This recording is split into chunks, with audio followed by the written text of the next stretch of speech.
Okay, I think I am alive.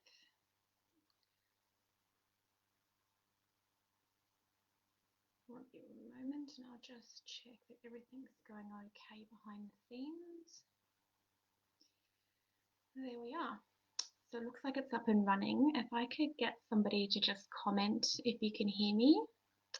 Oh, hello, Kerry. Can you hear me?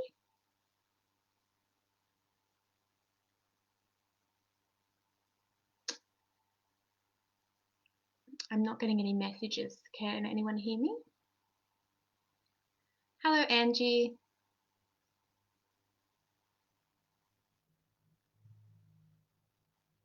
Oh, I've got Cheryl from Logan. That's near me. I'm just near Jimboomba. Could I just get someone to confirm that my audio is all okay?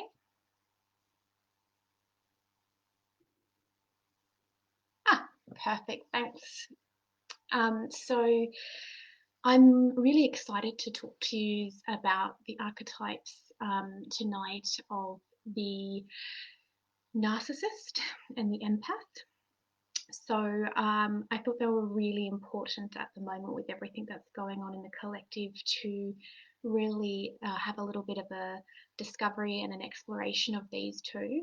So we'll start with a discussion and then we'll do a little bit of a reading afterwards. If you have any questions at any time about anything I say, just pop it in the comments and I can address it. And I'm just really excited. This is my first live, so hopefully I do a good job. So in case you don't know what an archetype is, I thought I would start there. There is some people that have been talking about them and knowing about them for years, and then it's a new thing for other people. So it's like a collective personality trait in the global unconscious. So if you were to go in and talk to somebody about what are the personality traits of a mother, and you ask someone from Spain, someone from Japan, someone from America, and someone from Australia, they would tend to list very similar archetypes, descriptions. Nurturing, protective of the young, all those, traits. Same with something like a thief. If you asked somebody from overseas, from anywhere, what are the traits of a thief? Usually compulsive, they can't help themselves. They can be sly, they can be intelligent, they need to steal and quite often need to get caught. So that's kind of what an archetype is. It's the easiest way that I can describe it. So when I'm talking about an empath or a narcissist, most of you would already have heard those words, would know exactly what I'm talking about and what kind of personality traits they have. So each archetype can be in its light or it can be in its shadow. And it's our goal as we're evolving and moving along our path to try and have our archetypes functioning in their light and not in their shadow, because it makes life easier. It makes you have control in your life, so you're not in a place of constantly being triggered. You can actually in that moment go, okay, so this is my narcissist, or this is my victim, or this is my knight, this is my mother, and any of those. So it gives you a element of being in control once you really start to explore your archetypes. So the archetype of the narcissist, it gets a pretty bad rap, and it's not the nicest of archetypes, but it does have its light aspects. They all do. And you can use the narcissist to help you transform. And where I see it a lot, and with most people, um, it's when we're first starting our spiritual journey. So um, I don't know if you've all experienced this, and please let me know if you did. But when I first started my spiritual activation, and I was really dedicated, and I was just going along my path. a lot of my family and friends really wigged out. They were like, what is she trying to doing? Has she joined a cult? You know, like I was a different person. So they they started to go into their tribal mentality, and they tried to get me to come back into how I used to be. And that's when you're in your narcissist, is when you actually use it as a good thing. You're like, no, I'm going to insert some boundaries here, and I'm going to go and I'm really going to dedicate myself to this journey, and I'm going to not worry about what all of you think. I'm going to put myself first, and I'm going to put my journey first, and you know, I'll go do workshops, I'll meditate, I'll I'll stop doing everything for everybody else, and I'll start doing it for myself. And that's actually when you're using the narcissist in its light, you can actually really put yourself first. So the narcissist, when it's in its shadow, that's when it's getting a little bit on the nastier side of life. So let me know in the comments if any of you know like a really bad narcissist. And by bad, I mean someone who's really, really in their shadow. I've got, oh, the comments are here from India, from Melbourne. Sorry, I just assumed that it would scroll with the comments. I didn't realize I had to scroll down. So Kerry's saying there's a 20-second delay.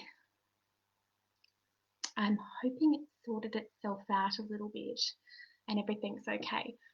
So hopefully let me know if you know a really bad narcissist. And usually when someone's deeply in their narcissist shadow, that's when they activate also like the shapeshifter, and they'll activate multiple archetypes at the same time, and they're all in their shadow. So a shapeshifter is somebody who will don a uniform or a persona which is suited for the moment. So they don't really know themselves. Like they'll go and meet Bob, and however Bob wants them to be, they'll act. And then they'll go and meet Harry, and how Harry wants them to be, they'll act.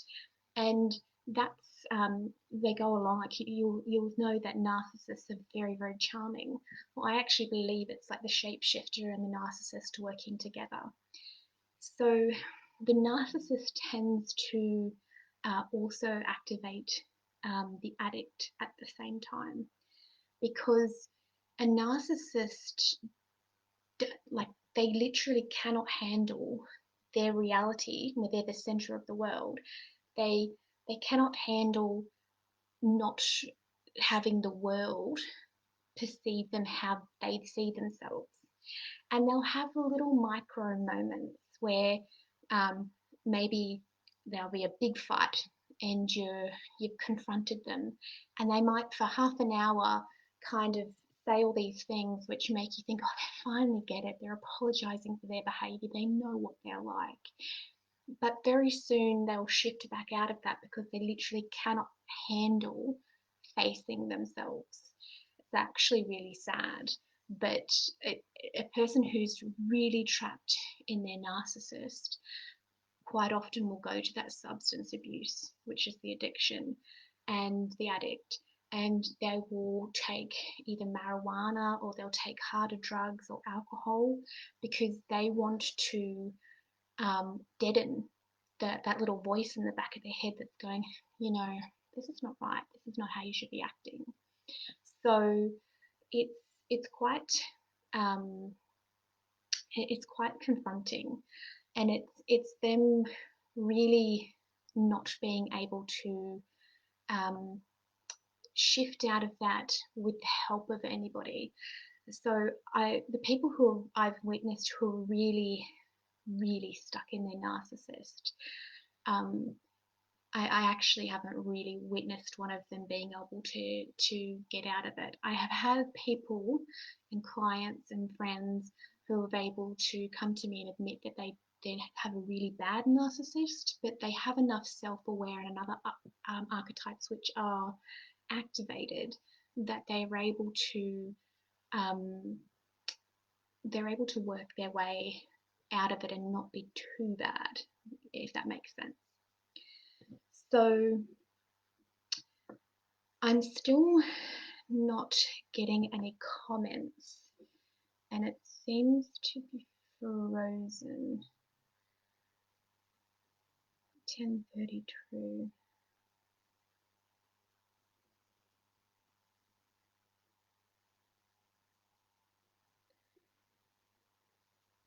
I'm just a little bit worried that it's not working on my end. Why is it not?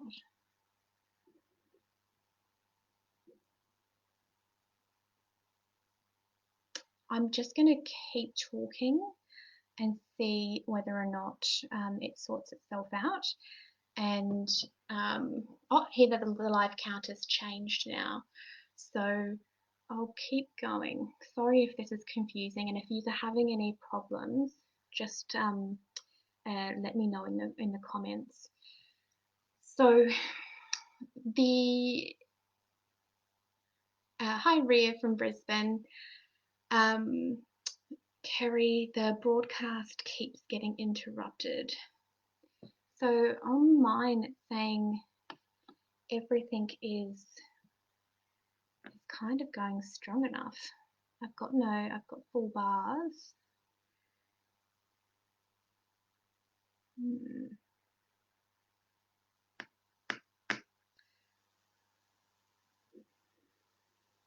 Event logs.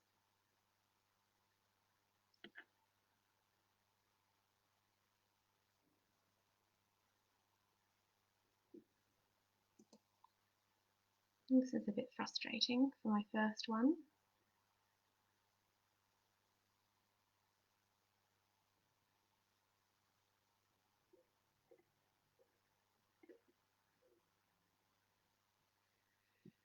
Sorry guys, I'm hoping that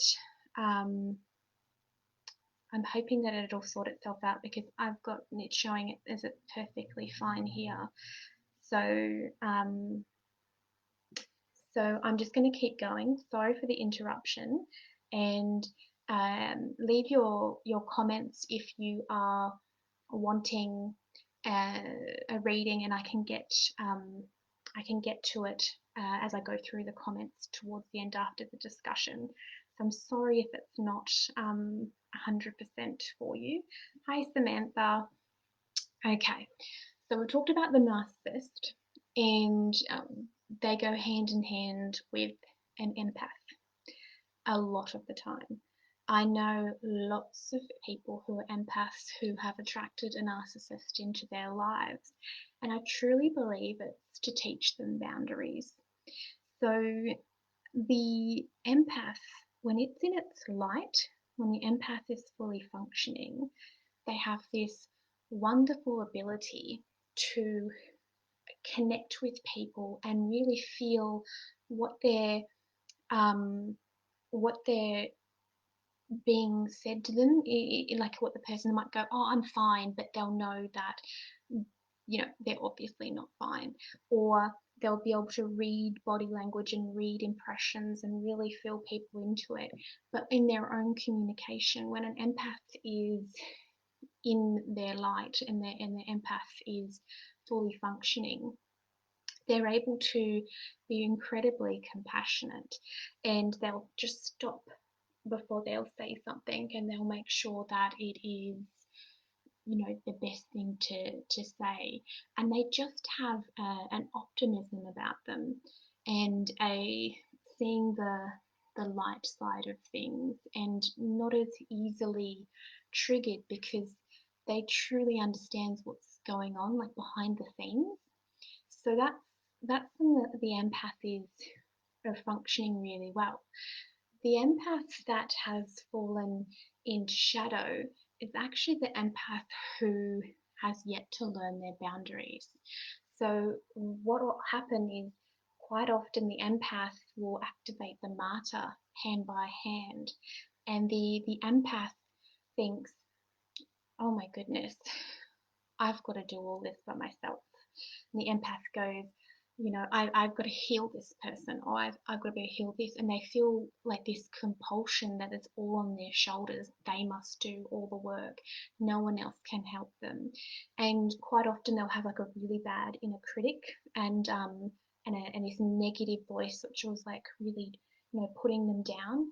And believe it or not, you can actually, as an empath, if you've fallen into shadow and everything is just so much, a person who's an empath who's fallen into shadow is somebody also who will be constantly drained.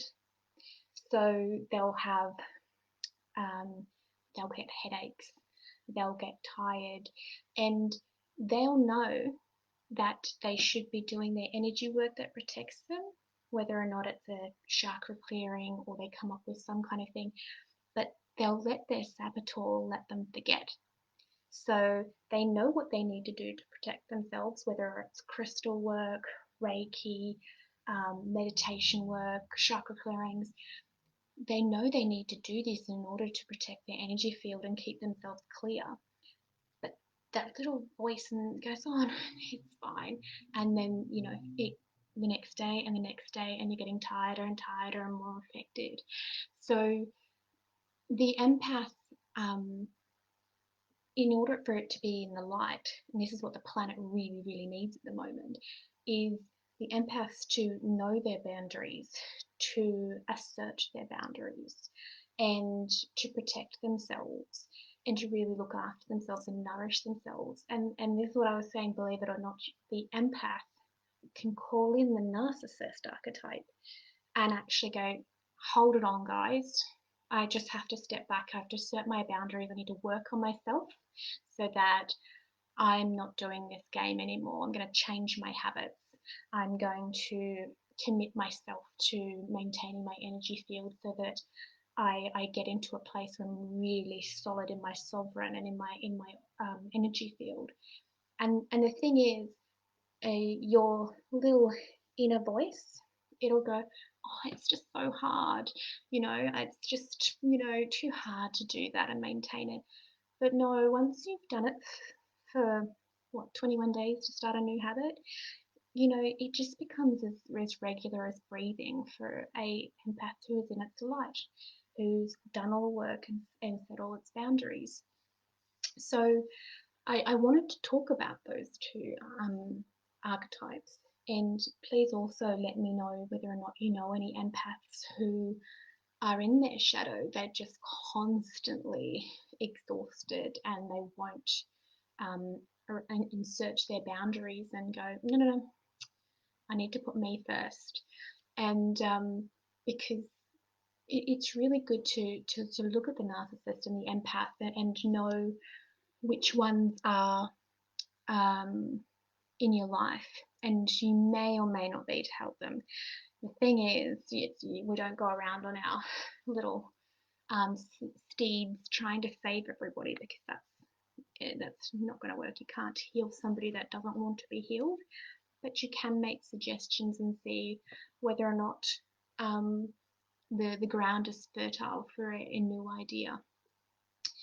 So the reason I wanted to talk about these two archetypes is because if you go on Facebook for more than half an hour at the moment, you will see these two archetypes going crazy in the comments everywhere. Everything with COVID has brought out and many people's little inner narcissists. They they Samantha, you're putting yourself first. Bow to you, because that's amazing. So if you see in the comments people start calling each other's names, you know that there's something wrong when they're in their shadow. And there's a guy called Robert O'Hotto who deals with archetypes and astrology. And he's a Canadian and a very cool guy. And I follow his work. And back in March, he actually he said that there's a lot of psychic viruses in the collective. And I kind of was a bit dismissive. I thought, oh yeah, that's, just yeah. But then I really started to notice my friends who are really deeply spiritual, and then for like 4 or 5 days, they'll just put nothing but the most triggering, sad stories and hope, hopelessness is the vibration of the stuff that they were sharing. And then they'll kind of clear themselves up and they stop sharing it. And I realized that's a psychic virus. They've got trapped into this, you know, when you read all these stories that's going on at the moment, I don't doubt half of them. And I'm not trying to say not to, but what I am trying to say is that we have to really be careful that we maintain a high vibration and we don't keep sharing things that do have viruses attached to them.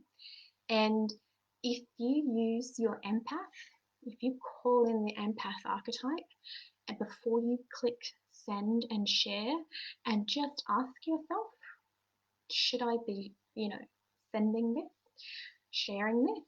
Well, then, if you get a yes or no feeling, then that's when you really honor it, because I've been trapped myself, and I just really noticed that so much of it, and the things that people are saying to each other, you're blind, you're a sheep, um, you're murdering people, wear a mask, all these different things. There's absolutely no empathy at all in any of the comments. It's just all narcissistic.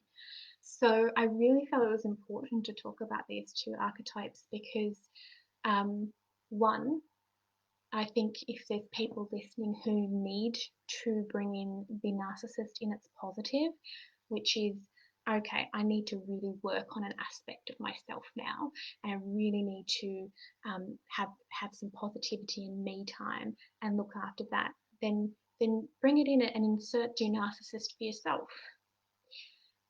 Or if you've been finding that there's just so much crap going on in the collective and you're really struggling, call in the empath in its light form, not go into shadow where you've got to fix everything. And have compassion. Make sure that you're saying things with integrity, and you're being congruent. And I think we can help a lot of people. And seriously, if we all start being more empathetic and having our empath in a higher state, then we will help each other. We heal each other and we heal the whole one by one. We're all that powerful, and we're all that not powerful. It's just we have to maintain our integrity in ourselves. So I hope you've enjoyed it. Kitty's saying, I divorced a narcissist 2 years ago and I've been putting myself first ever since. Well, congratulations, because empaths and people, they'll call in a narcissist to teach them boundaries. I truly believe it. There are so many people that I know that are some of the strongest women I know, and they've had to go through that experience so that they've got the most solid, rock solid boundaries. So, congratulations. Now, Alison's finally free from a narcissist. Oh, honey, it's not fun, but they served the purpose and they've taught you your lessons, and I'm sure you had many a lesson. So let's go. Oh, thank you. Someone shared it. Michaela Jones. Oh, I'm terrible with names. You'll have to tell me how to pronounce it perfectly. Michaela. Terrible. Let me just scroll back. So let's write down some names for some readings.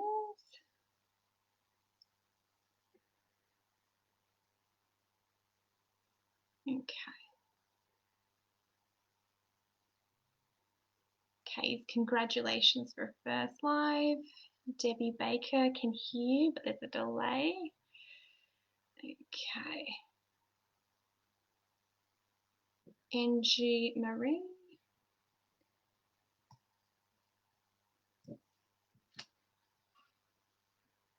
Work life.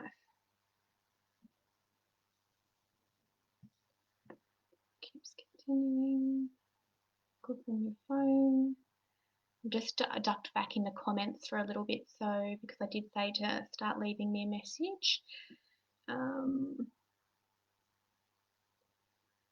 Debbie Baker would love a reading, please, but no.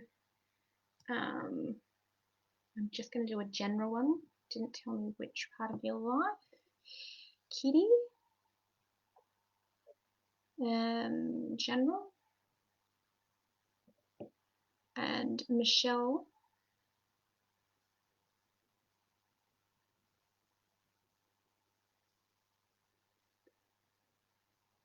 I've seen some really positive comments where everyone's really worked on themselves. Ria, yeah, I think I've fallen into my shadow of empathy. Call in the narcissist. Set your boundaries and put yourself first. When I've helped people, when I look at my own journey, but when I've also helped people when they're really starting on their spiritual stuff, they need to put themselves first. It's as simple as that. And just remember, everybody's in their tribal mentality. So your family and your friends and your work colleagues, as you start to leave the tribe, as you start to grow and transform and change, they freak out. They want to pull you back into the tribe. And you have to be really strong and dedicated to going on your path. That's why we're all here. So do it. Lauren, liking what I'm saying, and oh, thank you. I'm so passionate about archetypes, and I love explaining about them. And I've had so many kind of stories and stuff in my own life that I just love talking about them. Sarah Joyce is another one.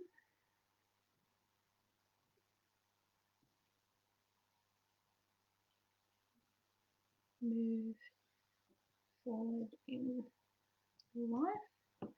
All right, so I'll start with you guys, and then I'll keep going as fast as I can. We've got half an hour. I have got these new cards, which I'm wildly in love with. It's called the Wild Unknown Archetype Deck by Kim Kran. Now, they're just beautiful. They're a little bit odd. By that I mean some of the cards are called like the box and things like that, which is not a traditional archetype name, and it's really had to make me think about the symbolism of archetypes. So, very interesting. So, Angie Marie, what archetype for your work life are you needing right now?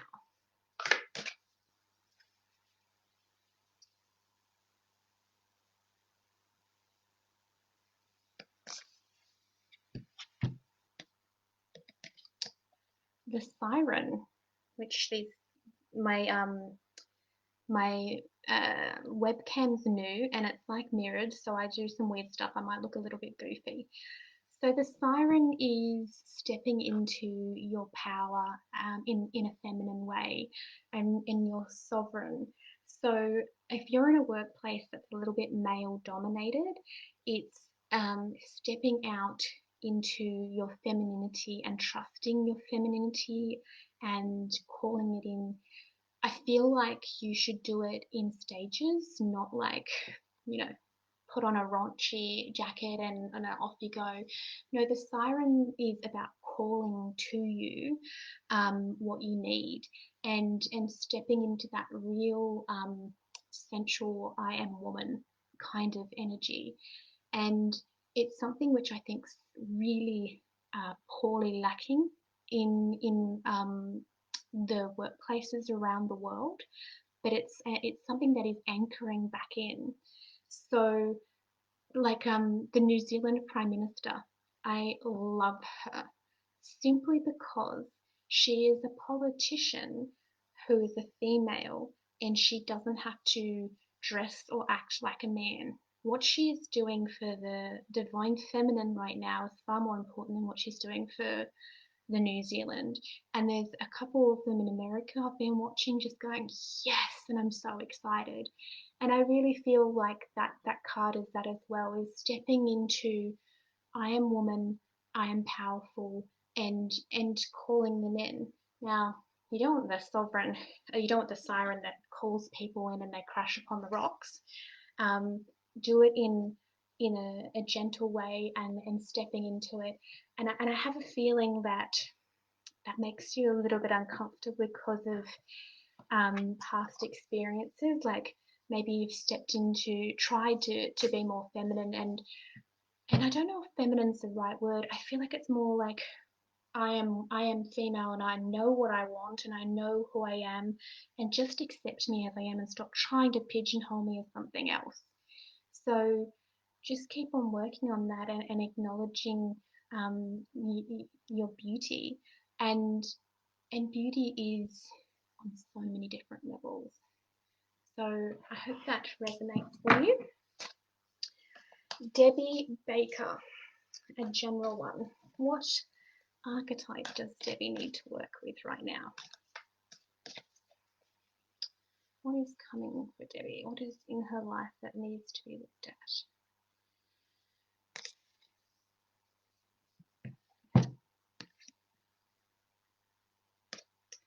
The shapeshifter. We talked about that one. So the shapeshifter either doesn't, I'm just trying to tune in whether you need to call it in or whether or not you're shape-shifting now. If you feel like you don't really know who you are, and that you're doing so many other things for other people, like you're trying to be the perfect mum and the perfect housewife and the perfect worker and the perfect carpooler and everything else like that. That's the shapeshifter in its shadow, and it's because you've lost your identity. It could be that you're needing to, yeah, no, I feel like you might need to stop trying to please everybody. I hope that it's not the world's nicest card to get sometimes, because it really, you have this sense of, I'm trying to live for everybody else, and what about me? And you do it for so long, and you put so many different uniforms on, like here's my perfect work uniform, and here's my perfect mother uniform, and my perfect, I'm the best friend for everybody. I am a people pleaser. So if that resonates, let me know, because the best way for the shapeshifter is like when you're in that moment, you need to go, I'm not doing this again. And when you go to please somebody and act how you think they want you to act, then just go no. And I feel like that's a really important one. You could actually call the narcissist in for that one too, and but in its light form, not its shadow, and start putting yourself first. And you don't have to be perfect. Now, Kitty. A general one for Kitty. What archetype does Kitty need?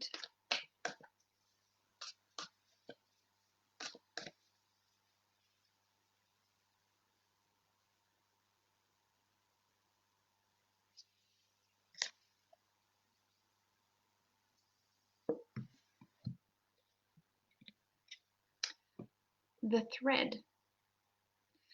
So I find through the thread, this card's a lot about connections and seeing the connections between things in your life and being able to thread it all together. So I feel like there's things going on in your life which you don't think are connected, but they actually are. So you need to find the common thread. Like if this is happening, then it might be causing that, but you never thought it was in the first place. So it's I think like it's not going to be something that you really are expecting either. So it might be a personality trait. Like you're like, oh, I didn't know that I was causing that in my work life. It's causing that in my home life. It's going to be something that's linking things in your life. And I'm wondering whether or not it's something to do with your childhood or like a family or a lineage or a cultural pattern. They're the sneakiest of all because they're there from when you're so young. And I had an experience once when I was whinging about um, how I would martyr myself in the workplace. I didn't use the word martyr at that time because I didn't understand it. And I walked into the kitchen and I just finished having a big whinge to my mum. And then she was having a whinge about something that was going on with my brother, and I realised it's the same archetype, it's the exact same thing, but I've put it into my workplace. So I really feel like you need to find the common thread that's running through some of the issues that are your life at the moment, and seeing what's the connection. Because to me, that's what the thread means. So, hope that resonated. Start looking for the connection. If you're drawing a blank, call it in. Ask for it. What is connecting this in my life? And I just think it's going to be important. So really call for it. Ask about it. And if I ask the question of the universe, I find the answers in the funniest places. If I truly want to know something, I'll have a friend from Milwaukee will email me randomly, or I'll hop on Facebook. Here's the messages like straight about what I asked for. So ask him what is the common thread that I need to really see and explore it, because I just feel like it's really important for you. Okay, Michelle, we have a general alert. So this one is Michelle Savy. Sorry, I butcher I butcher people's last names and first names, and I also embarrassingly mimic people with other accents. So if I'm a Scottish person, I speak with a really bad Scottish accent for like the next um, the next like day, or the same with British people. It's like really embarrassing. So hopefully you never have to see me do that one. So Michelle's wanting a general question. What archetype is important for Michelle at the moment? There we go. The village. This is connection.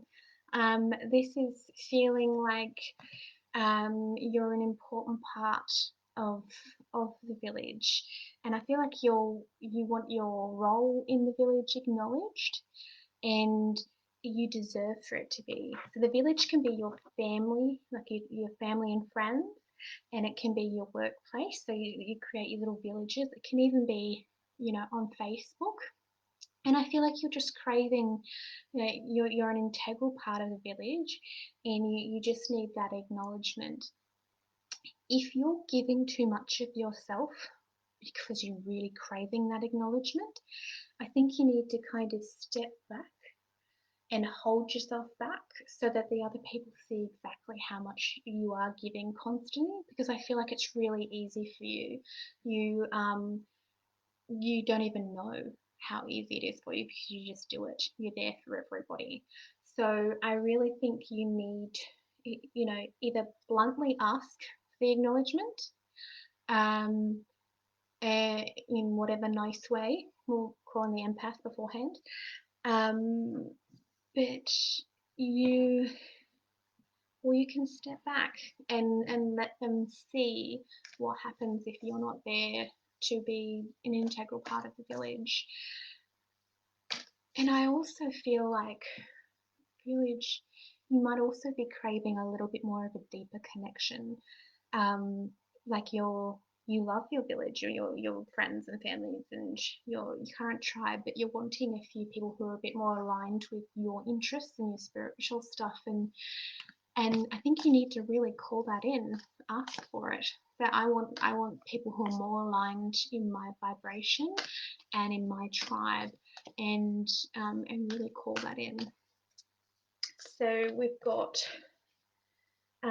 Sarah Joyce, and what archetype does she need to move forward in her life?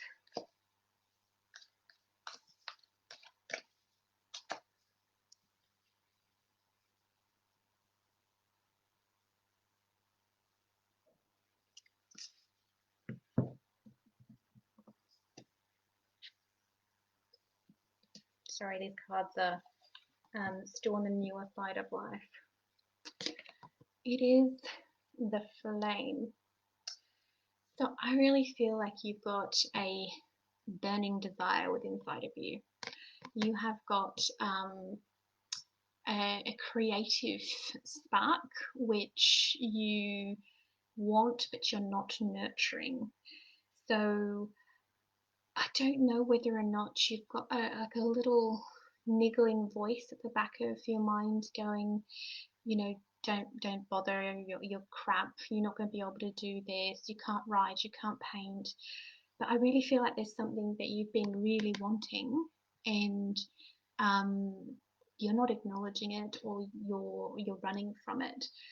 The flame can be, in ceremony, one of the most powerful manifesting tools whatsoever. I have got, I'll show you here. I've got a little candle and I wrote alchemist on it because my business is called Inner Alchemist, and I think we can alchemize anything in our lives. And in the past, an alchemist was a person who slaved away in a lab trying to turn things into gold. Well, I think that an alchemist in today's standards is the people who are constantly striving to change themselves, because they're compelled to be on a spiritual journey. So each and every one of us are alchemists right now. So work with the flame literally. So get a candle, set your intention, put the candle on while you are trying to be creative. Let me know if that one resonates. So we'll come to the list of those. Who else have I got? How are we doing for time? We've still got time. I've got someone trying to spam me for 7,000 in cash. So sorry. I always kind of get a little bit amused, so I've got a bit of a warped sense of humour, so I don't really worry about spammers. Okay. Block George. I'll have to learn how to block. Someone's asked me to block George. Sorry. I'll have to figure out how to block people for the next one. So,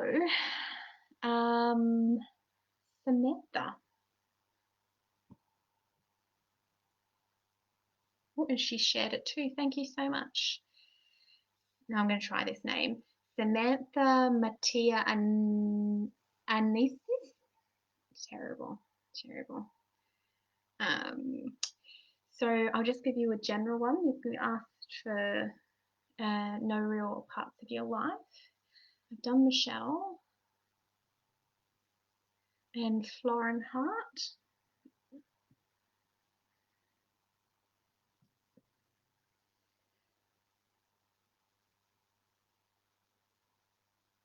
Chris Brooks. Oh, he's very interesting. Thank you. Didn't ask for reading. Absolutely, it took a lot out of me.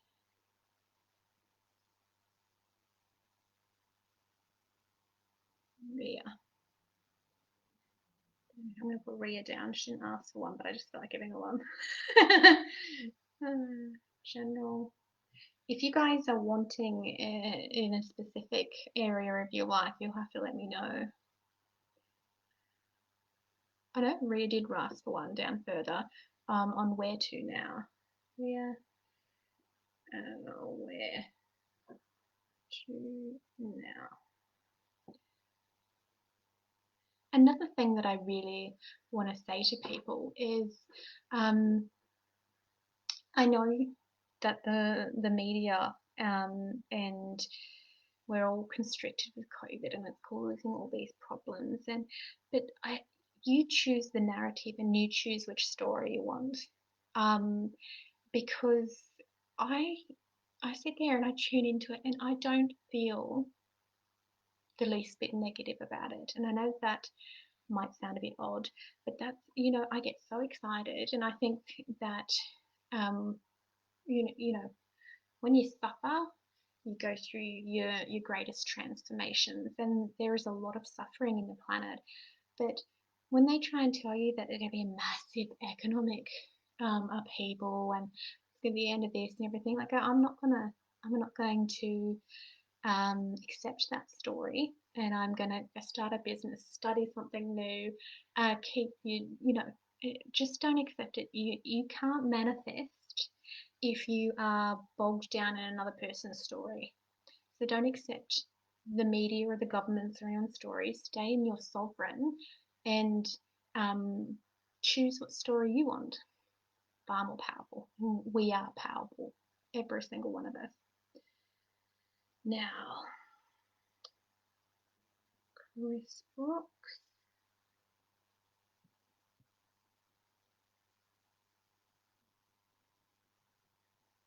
Okay, so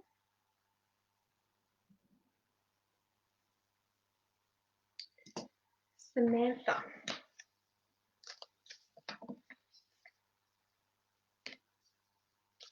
Just a general one. Samantha. What archetype is wanting to come forward for you? Oh, that one. The stone. The stone is interesting. I was literally reading it just yesterday for myself. And the stone is standing absolutely solid in your power, and like no matter what is bombarding towards you, you're just going to be able to take it because you're like a granite piece of stone. You are so strong, you are weighted and grounded, and you can take anything. And I just think it's one of the most powerful cards I've come across in this deck so far, and I'm loving this deck. So I just think that if you're feeling like there's a lot coming towards you, or you've got a lot on your plate, or you've got all these things, don't worry, you can totally handle it. This is one of the best cards. And if you feel like you need to call in the strength of the stone, literally go out for a walk and find one on the ground somewhere. And it doesn't even have to be pretty. You can go and get a crystal, but that's a different kind of energy. A plain old rock, and just carry that as your talisman while you go through the next little bit. I really feel like you're going to have an interesting couple of months, and you can do it. You'll be fine. Set in stone, I'm getting. Set in stone. Florin Hart. What a cool name. I hope I'm saying that one correctly. General. So what archetype does Florin need to hear? That one right there.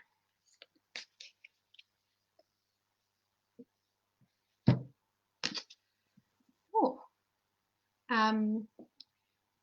Gnosis. I think I'm saying that correctly. So this card is the Alchemist. It is the pursuit of spiritual knowledge and the mystic. It is everything spiritual based. So I feel like you've been on a journey of discovery, and it's just going to get more intense. This card, when it comes in, it's higher learning, it's esoterics, it's mystics.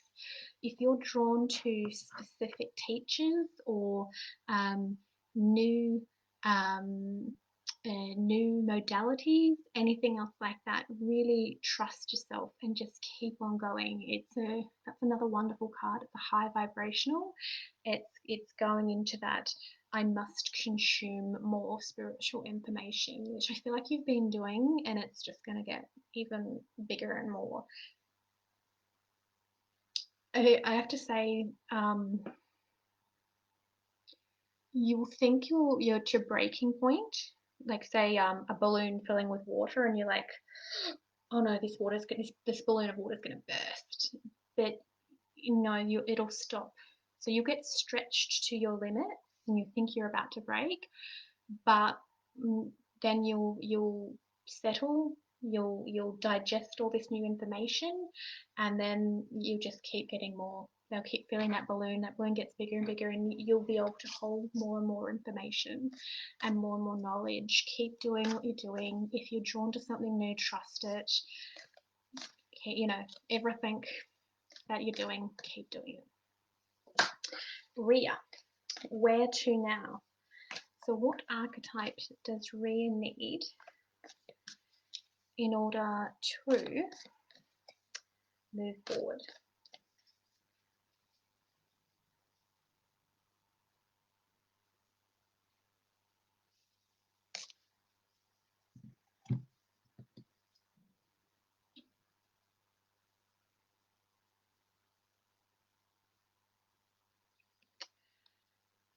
Anima Mundi. I got a really shamanic feeling from this just then. I don't know if you are drawn to shamanism and earth-based modalities. You might be a Wiccan, learning more about the elements, the elementals, fairy kingdom, shamanism. I really feel like this is highly important for your next path. Pursue it. I feel like you're very much in the head, and you need to ground and take the knowledge like inner earth. And if this is already one of your interests, I think you need to really sit down and ask yourself, do I want to follow more of this shamanic patternings and the shaman archetype?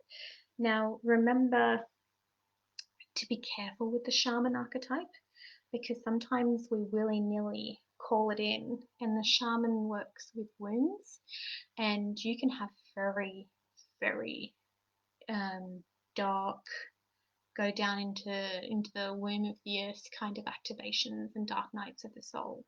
Some of the people who I've known who are quite shamanic have had like these huge episodes. So just be careful, really explore it. If you're finding things are too dark, then stay grounded and just stop for a little while. But I really feel like by connecting with the earth and pursuing that aspect, it'll just transform all aspects of your life, and you'll be able to cope with everything that's going on a lot better. So how am I doing for time? 53 minutes? Am I 53 minutes, or is it stopped again? No, I am behind. It's 8:09. Oh, I'm going to have to turn this off, guys. So I'm glad I checked the time. So there has been a lag on my thing, and I apologize. I'm going to have to try and fix this for next week. So I'll be here next Friday. And remember, I have got in the comments above this one, I am doing $25 special for this month. So it's an hour-long reading and exploring archetypes. So if you want to work with this deck a little bit more, or if you've got a specific trigger or a specific issue and you really want to work through it, then that's what I really love doing. So $25 for an entire hour is pretty good. Sorry to cut this, well, I'm not short, I'm actually over, so I'm so sorry, guys. Much love, and remember, you've got the power to change your life.